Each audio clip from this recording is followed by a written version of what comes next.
Like करिए, subscribe करिए, bell icon दबाना बिल्कुल मत भूलिए। लेकिन आपको लगता है कि इंडिया को चालू करना चाहिए? देखिए, चालू करना चाहिए नहीं चाहिए, वो गवर्नमेंट डिसाइड करेगी चालू करना चाहिए कि नहीं। मैं ये समझता हूं कि अंडर एनी कंडीशंस ना, एन अनस्टेबल पाकिस्तान और nearly broken Pakistan is in India's interest. कई लोग कहते हैं stable Pakistan is in India's interest, मैं तो नहीं मानता ये उसको स्टेबल हमारी जो पाकिस्तान। डिप्लोमेटिक कोर है, मैंने इसके ऊपर प्रोग्राम्स भी किए हैं। ये जो हमारी डिप्लोमेटिक कोर्स, मेरे ख्याल से आपके साथ भी इस पे एक प्रोग्राम किया कि जी जी हमारी जो डिप्लोमेटिक कोर है वो अभी भी इसी खाम ख्याली में जीती है कि stable Pakistan is in our interest. Sir, मैं नहीं मानता stable Pakistan is in India's interest और एनीबडीज इंटरेस्ट। क्योंकि जब ये देखिए, इनका क्या है कि एक बार अशफाक परवेज कियानी ने बोला था, इंडिया के बारे में ही बोला था कि इफ यू हैव कैपेबिलिटी ना, intent can change overnight. Pakistan के साथ ये है कि इंटेंट ऑलरेडी है, कैपेबिलिटी नहीं है। जिस दिन ये स्टेबल होगा, कैपेबिलिटी आ गई ना, फिर से 26/11 होगा सर। फिर से बंबई और दिल्ली में लोग मारे जाएंगे, फिर से पार्लियामेंट पर अटैक होगा। ये करेंगे, इनकी फितरत ही वही है। आप नहीं बदल सकते ये। आप ये हमारे डिप्लोमेटिक कोर वाले जितना भी बातें बोलें, मैं आई रिस्पेक्टफुली डिसएग्री। पाकिस्तान की घास कटती रहनी चाहिए सर, घास कटती रहेगी, ये तमीज से रहेंगे। जिस दिन इनके हाथ में ज्यादा कुछ आ गया, ये बावले बन जाते हैं सर। इनको पता ही नहीं लगता है कि क्या सही और क्या गलत है। They don't have any moral compass which tells them this is right, this is wrong. ये 2 मिनट में इनके पास, मैं बता रहा हूँ, इनके पास डॉलर के 2 कंटेनर आ गए ना, ये फिर गजवा हिंद के घोड़े पे चढ़ जाएंगे, मैं बता रहा हूँ। तो ये ठीक है, बिल्कुल जो इनके साथ हो रहा है, बिल्कुल। लेकिन लेकिन अमेरिका ने तो अब इनको बिल्कुल ही छोड़ दिया है।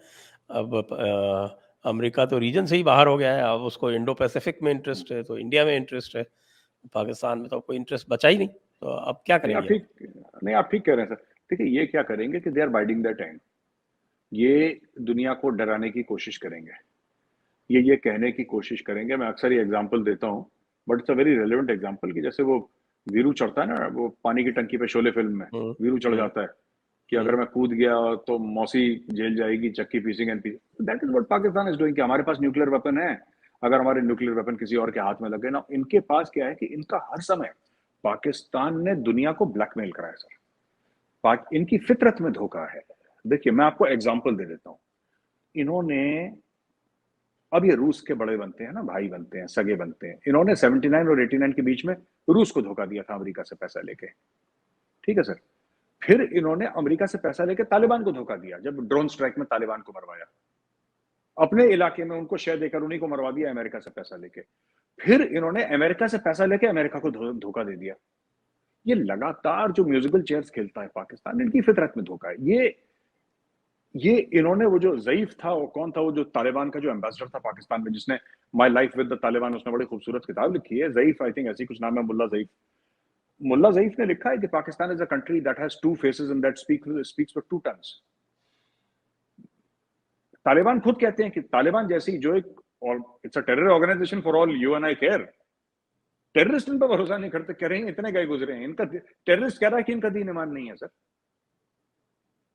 ये they are not to be trusted. ये जितने कमजोर रहेंगे, जितने टूटे फूटे रहेंगे, उतना दुनिया में सुकून होगा। आपको क्यों लगता है सर 26/11 क्यों हुआ? आपको क्यों लगता है कि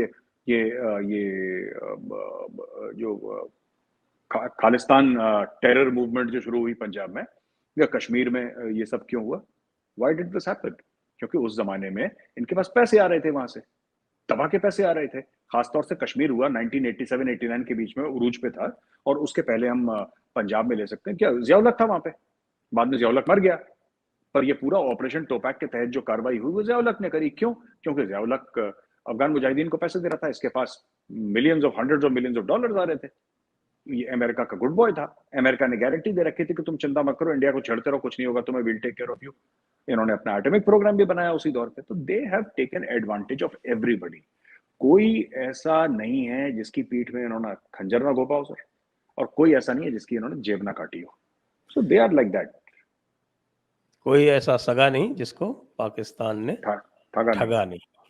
बिल्कुल। और इसी पे अभी जो मैं कह रहा था, आपने जो कहा वो लेटेस्ट जो अभी खबर छपी थी वो ये थी कि साहब की जो यूक्रेन को आर्म्स सप्लाई हो रही है वेस्ट के द्वारा, वो भी बजरिए पाकिस्तान हो रही है।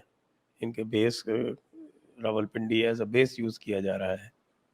तो और एक तरफ से ये तो आपने बड़ी बात कर दी, यूक्रेन को आर्म सप्लाई हो रहे हैं, ये तो आपने बहुत बड़ी बात कर दी। ये फीफा वर्ल्ड कप में सिक्योरिटी गार्ड बनने को तैयार है इनकी फौज।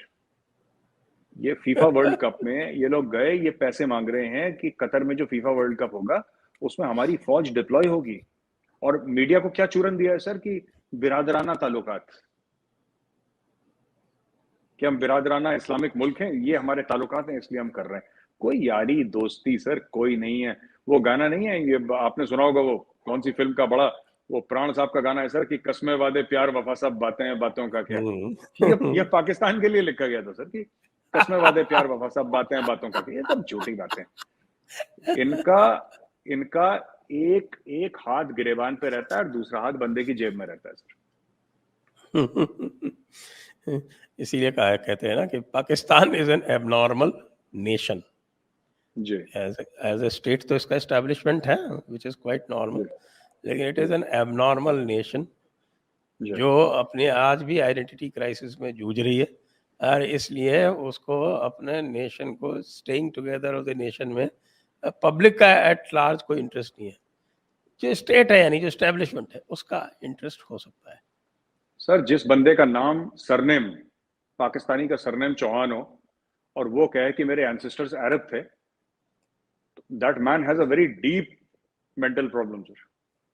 मैं बता रहा हूँ, ऐसे मैं कई सारे जानता हूँ। मैं किसी दिन फोन करके आपसे अलग बात करूंगा इस मामले में।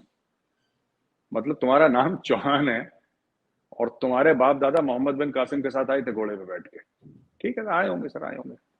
वो सारे ही है, चौहान है, बाजवा है, आपके मित्र चीमा है, वगैरह वगैरह। मैंने एक ट्विटर पे डीएम उसने करा, I was very surprised. He says कि actually while our name is Chauhan, when I asked him I said while our name is Chauhan we have Arab ancestry. So I was very surprised.